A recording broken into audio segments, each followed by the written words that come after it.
प्रधानमंत्री नरेंद्र मोदी की अध्यक्षता में हुई कैबिनेट की बैठक में एक महत्वपूर्ण निर्णय लेते हुए सरकार ने कहा कि अब सभी कोऑपरेटिव बैंक आरबीआई के अंतर्गत आएंगे। आखिर इसके पीछे क्या है सरकार की मंशा, आज हम ये जानने की कोशिश करेंगे।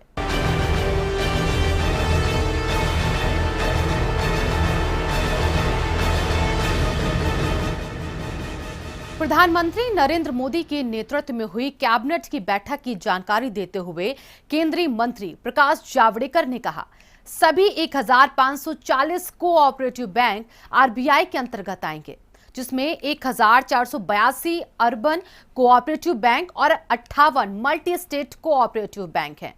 अब ये बैंक आरबीआई के नियंत्रण में रहेंगे और इनका ऑडिट आरबीआई द्वारा उसी तरह से किया जाएगा जैसा कि अनुसूचित बैंकों का ऑडिट किया जाता है। अभी तक इन बैंकों का ऑडिट 18 माह के बाद किया जाता था, जबकि आरबीआई के नियंत्रण में आने वाली सभी बैंकों का ऑडिट 12 महीनों में होता है।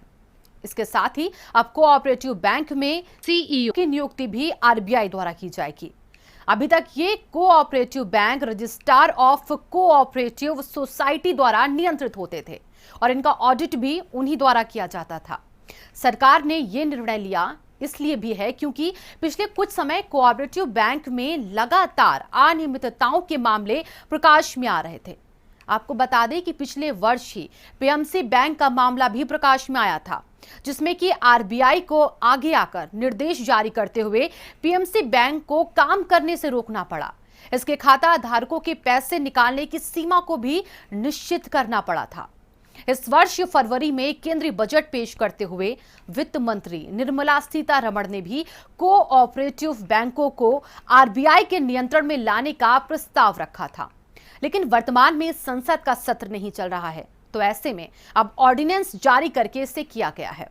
भारत ने कोऑपरेटिव बैंक के कुल खाता धारकों की संख्या तकरीबन 8.6 करोड़ से अधिक है यहां पर, और इन बैंकों के पास कुल जमा जो है वो 4,84,000 करोड़ रुपए है। ऐसे में सरकार का ये निर्णय ग्राहकों के हित में है और उनका भरोसा इन बैंकों पर बना रहेगा।